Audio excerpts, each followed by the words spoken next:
Praise the Lord.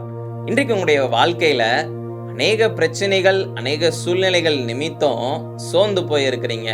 என்னால என்னுடைய வாழ்க்கையில போராட முடியல, நான் பலனற்று போயிருக்கிறேன், அநேக ஆபத்துகள் எனக்கு இருக்குது, என்னுடைய குடும்பத்துக்கும் அநேக பிரச்சனைகள் இருக்குது, அவ்வளவுதான் நாங்க நிர்மூலமாக போறோம் அப்படின்னு சொல்லி நீங்க இன்னைக்கு பயந்து போயிருக்கிறீங்க. இன்றைக்கு ஏசப்பா அவருடைய வார்த்தையின் மூலமாக உங்களோட பேச விரும்புகிறார்.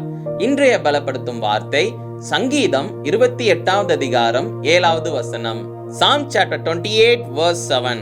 கர்த்தர் என் பலனும் என் கேடகமுமாய் இருக்கிறார். The Lord is my strength and my shield. ஹல்லேலூயா. வேத வசனம் மூலமாக நம்ம அறிந்து கொள்ள முடியும், கர்த்தர் நம்மளுடைய பலனும் நம்மளுடைய கேடகமுமாய் இருக்கிறார் என்று.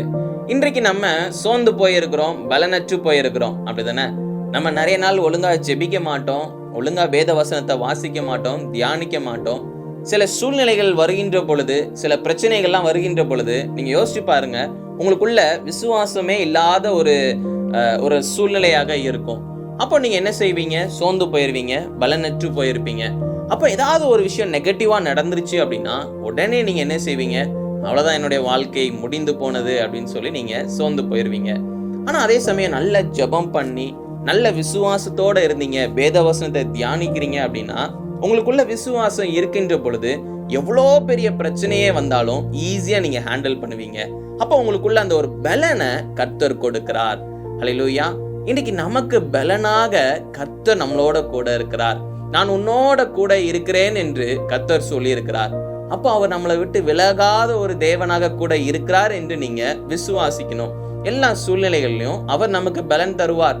அநேக ஆபத்தான சூழ்நிலைகள் வருகின்ற பொழுது அவர் நம்மளை பாதுகாப்பார். வேத வசனம் சொல்கிறது, அவர் நமக்கு பலனாய் இருக்கிறார், அவர் நம்மளுடைய கேடகமுமாய் இருக்கிறார் என்று. அப்போ நீங்க உங்களுடைய இருதயத்துல நீங்க சொல்லுங்க, கர்த்தர் என் பலனாய் இருக்கிறார், கர்த்தர் என் பலனும் என் கேடகமுமாய் இருக்கிறார். நான் எதை குறிச்சும் சோர்ந்து போக மாட்டேன். நான் சோர்ந்து போகிற ஒரு சூழ்நிலை வந்தாலும் கூட கர்த்தர் என்னை பலப்படுத்துவார், கர்த்தர் என்னை வழி நடத்துவார், கர்த்தர் எனக்கு ஜெயத்தை தருவார், கர்த்தர் என்னை பாதுகாப்பார் என்று நீங்க விசுவாசத்தோட இருங்க. நிச்சயம் உங்களுடைய வாழ்க்கையில நீங்க ஒரு வெற்றியுள்ள ஒரு வாழ்க்கை வாழ்வீங்க. தைரியமாக இருங்க. உங்களுடைய குடும்பத்துல இருக்கிற எல்லா பிரச்சனைகளையும் கர்த்தர் நீக்கி போடுவார். கர்த்தர் உங்களுக்கு பலன் தருவார், கர்த்தர் உங்களை பாதுகாப்பார். நாம எல்லாரும் கண்களை மூடி செபிக்கலாம். எங்களை நேசிக்கிற நல்ல தகப்பனே, ஆண்டவரே ஏசப்பா, பிள்ளைங்க இந்த நாள் ஆண்டவரே பலனற்று போயிருக்கிறாங்க. ஆண்டவரே நீங்க பிள்ளைங்களுக்கு ஆண்டவரே பலனாய் கூடயே இருங்க. நீங்க புதிய பலனை கொடுங்க, பிள்ளைங்களை பாதுகாத்துக்கோங்க.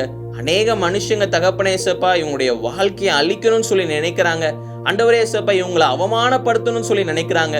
ஆண்டவரே நீங்க பிள்ளைங்களை பாதுகாத்துக்கோங்க. எல்லா தீமைக்கும் விலக்கி பிள்ளைங்களை பாதுகாத்துக்கோங்க, ஆசீர்வதிங்க. இயேசுவின் மூலம் செபிக்கிறோம் பிதாவே. ஆமேன், ஆமேன், ஆமேன்.